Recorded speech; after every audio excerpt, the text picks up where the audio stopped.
हम बहुत कमज़ोर हैं। कमज़ोर इसलिए हैं कि कमियां हैं हम में, और कमियों को दूर इसलिए नहीं कर पा रहे हैं कि हम वृत्तियों से बंधे हुए हैं, गुलाम हैं, आसक्त हो गए, मोह जाल में फंस गए, दुख भुगत रहे हैं, छूटना भी चाहते हैं लेकिन कोई उपाय नहीं करते, और उपाय जानने की इच्छा भी नहीं करते। ऐसे व्यर्थ का जीवन जी रहे हैं, द्वंद्व का जीवन, कोलाहल का, दौड़ धूप का, चिंताओं का जीवन एक अभिशाप बन गया हमारे लिए। हमारी जो ऊर्जा है उनको हम पूरी तरह से काम नहीं ले रहे हैं। हम ऐसे जी रहे हैं जैसे कोई हमें धक्का दे करके चला रहा हो। हमारी अपनी खुद की गति नहीं, बड़ी विडंबना है। इसलिए कभी कभी घबरा करके कह देते हैं कि हे भगवान, अब बस बहुत हो गया, अब नहीं सहा जाता। तो ऐसा जीवन जी करके हम कभी कभी तथाकथित भगवान को अभिशाप भी देते हैं, बुरा भला कहते हैं कि तूने संसार क्यों बनाया, तूने मुझे क्यों बनाया, और बनाया तो फिर इतनी विडंबना, इतने दुख क्यों पैदा किए। लेकिन मित्रों, ये सब ख्याली पुलाव है, क्योंकि हमने पूरी ऊर्जा के साथ कारणों का पता नहीं लगाया। क्योंकि हर कार्य कारण के भीतर छिपा हुआ है। जो हम कारण को देखेंगे गहरी दृष्टि से, तो किस कारण से कौन सा कार्य निकल करके कौन सा प्रभाव हमें दे रहा है, ये मालूम पड़ जाएगा। तो ये थोड़ा साहस का काम है। अपनी जो एनर्जी है उसका पूरा उपयोग जब हम करेंगे तो जाकर के ये जो दुख की सीमा है इसको तोड़ देंगे। एक युद्ध है, ये परम युद्ध, जिसको हमें पार करना है। लेकिन ये युद्ध इस तरह का है जैसे एक योद्धा रणभूमि में लड़ता है, अपने शस्त्रों से सुसज्जित होकर के, उनकी पूरी कला सीख करके, और फिर अगला जो बाधा है उस पर वार करता है और जीत जाता है। लेकिन यहाँ जो गहन महान युद्ध है, अंतिम युद्ध जो है, जिसकी वजह से ये बाहर के युद्ध भी पैदा हो रहे हैं, वो किन कारणों से हो रहे हैं, उसके पीछे कौन कौन बाधाएं खड़ी है, क्यों खड़ी है, उन सबको बड़ी गहराई से पूर्ण ऊर्जा के साथ, क्योंकि वो सूक्ष्म है, इसलिए पूरी ऊर्जा से जब तक हम नहीं देखेंगे तब तक समझ में नहीं आएगा। यही युद्ध परम युद्ध है, अंतिम युद्ध है, और इसको समझना पड़ता है। समझना ही लड़ना है, इसको सही ढंग से देखना ही इससे पार होना है। इससे उलझना नहीं है, इससे भागना भी नहीं है। बड़ा गहन विषय है ये, और बड़ा विषादपूर्ण और कठिन और भयंकर भी है। ये तो हमने अनुभूत किया ही है, कितना भयंकर है ये। कहा है एक जगह, कोई जो फक्कड़ होता है, जो एक ही तरफ अपनी पूरी ऊर्जा को लगाता है, पूरा सद करके, समझ करके, तो जाकर के वो पार हो जाता है। पार होने का मतलब समझ जाता है, समझ जाना ही पार होना है।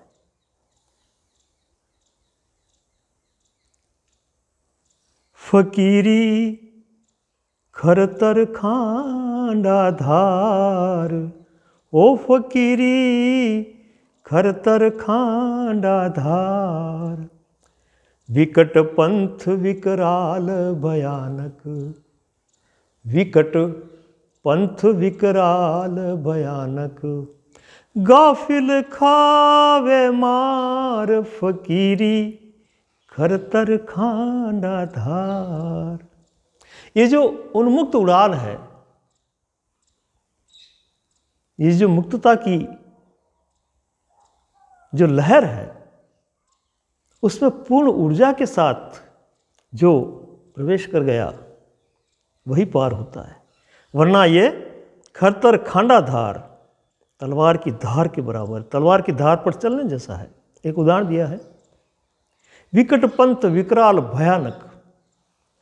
ये हम जान ही रहे हैं कि मार्ग बड़ा टेढ़ा है, बड़ा सूक्ष्म है, और जो नहीं दिखता है उनको समझना है। जैसे मन नहीं दिखता है, बुद्धि नहीं दिखती है, हमारी वासना नहीं दिखती है, इच्छाएं नहीं दिखती है, लेकिन निरंतर यही तो चला रही है सब। इसको पार करना है। विकट पंथ विकराल भयानक, गाफिल खावे मार। जो बेहोशी में चल रहा है, असजग है, वो बार बार यहां मार खा रहा है। दुखों की मार, द्वंद्व की मार, चिंता की मार। अब चलना कैसे है? उदाहरण दिया एक, जैसे नटवा चढ़े समझ कर, अपनो बदन संभार। जैसे नटवा चढ़े समझ कर, अपनो बदन संभार। खेले खेल सूरत दृढ़ राखे, खेले खेल सूरत दृढ़ राखे।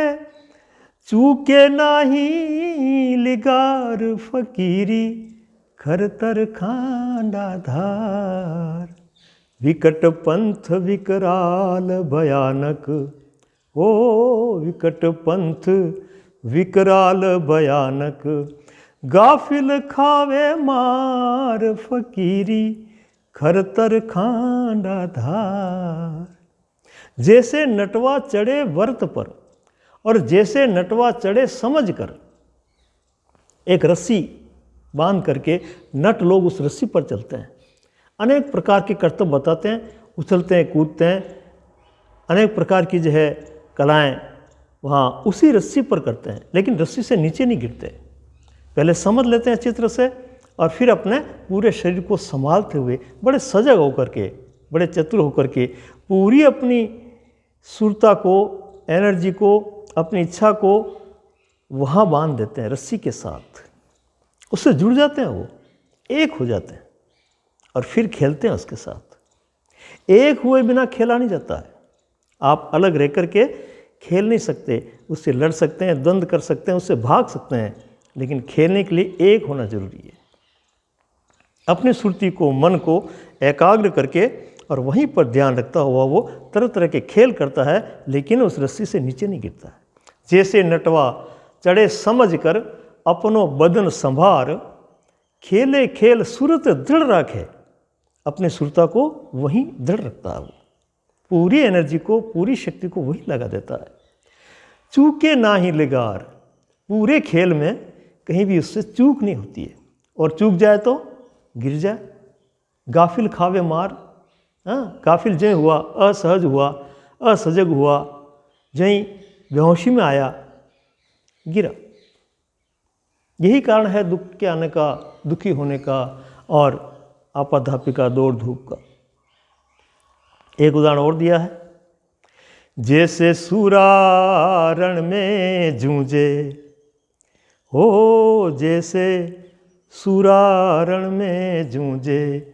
सज पांचों हथियार, सज पांचों हथियार। अरे भारत देख डिगे नहीं कबहू, भारत देख डिगे नहीं कबहू। बाजे फिर तलवार फकीरी, खरतर खांडा धार। विकट पंथ विकराल भयानक। गाफिल खावे मार फकीरी, खरतर खांडा धार। योद्धा रण में कुशल जब युद्ध के लिए युद्ध में प्रवेश करता है तो सभी अपने साधन हथियार लेकर के उसमें जाता है। तो यहाँ भी हथियार हैं, संयम है, समता है, धैर्यता है, एकाग्रता है ना, सजगता है, देखने की कला है, ये सब हथियार हैं। ये जो परम युद्ध की जो बात हम कर रहे हैं उसमें इन हथियारों से काम करना पड़ता है। सूक्ष्म के साथ सूक्ष्म चीज़ों को ही लेकर के आमना सामना होता है। सज पांचों हथियार भारत देख डिगे नहीं कब हूँ। युद्ध को देख करके वो कभी घबराता नहीं है, भयभीत नहीं होता है, भागता नहीं है, पलायन नहीं करता है। भारत देख डिगे नहीं कब हूँ, चाहे बाजे तलवार, चाहूँ बाजे तलवार, चारों तरफ तलवारें बाजे, तलवारें चले, अस्त्र शस्त्र चले, कैसी भी घटनाएं घटे, कैसी भी स्थिति और परिस्थिति हो, लेकिन उसमें भी अडिग रहता है, क्योंकि उसमें पूर्ण ऊर्जा है, ऊर्जा के साथ वो आगे बढ़ रहा है।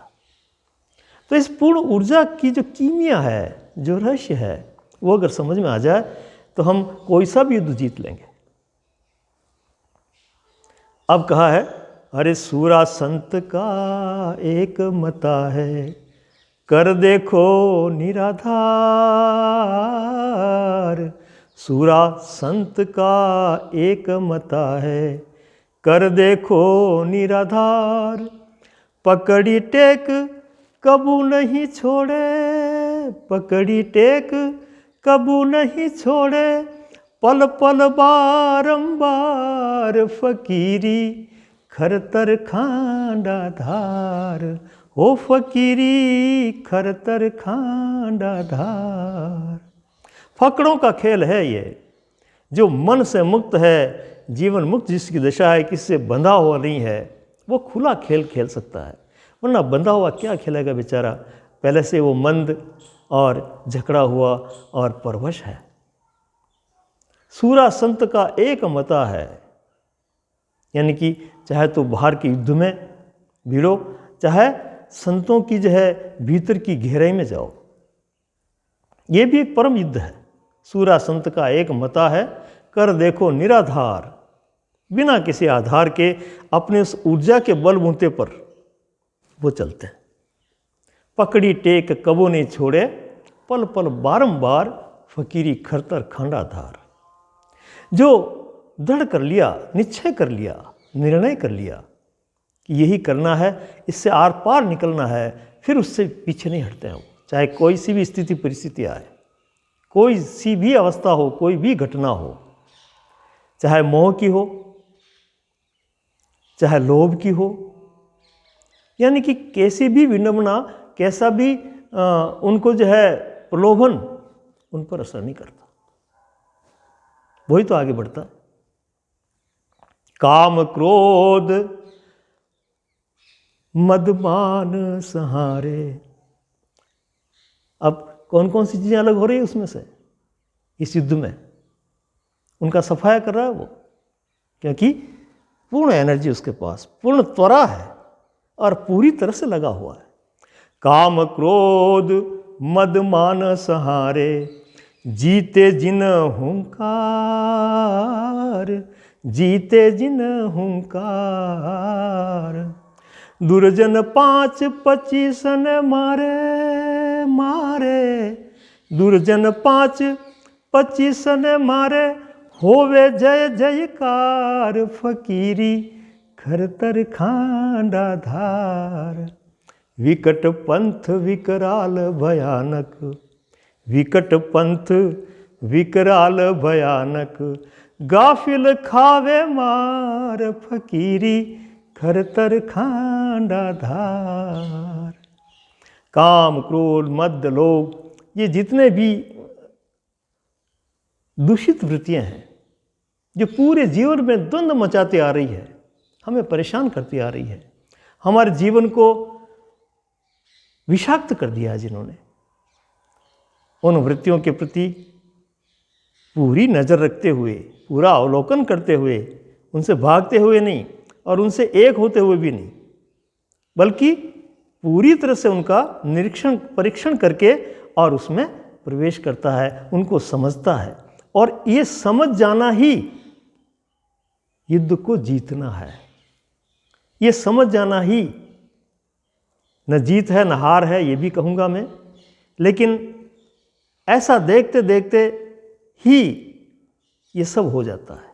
करना कुछ नहीं पड़ता है, बस एक पैनी दृष्टि, एक पैनी नज़र, यानी कि जो कारण है उसका निराकरण कारण को देखने मात्र से हो जाता है। ये बड़ा सूक्ष्म रहस्य है और इसको करने से, इसमें गुजरने से ही मालूम पड़ेगा। तो ऐसा ये अंतिम युद्ध है। इस युद्ध में जो पारंगत हो गया, फिर वो जीवन के साथ ओतप्रोत हो जाता है, जीवन के साथ जीने लगता है, प्रकृतिस्थ हो जाता है, बड़ा आनंदित हो जाता है। कोई भी शब्द को उसके लिए बड़े से बड़े, वो भी छोटे पड़ते हैं। बड़ा सजग और सरल और इतना प्यारा हो जाता है वो कि कभी कोई शिकायत नहीं करता, फिर कोई प्रश्न नहीं रहता है, फिर जीवन जीना शुरू होता है।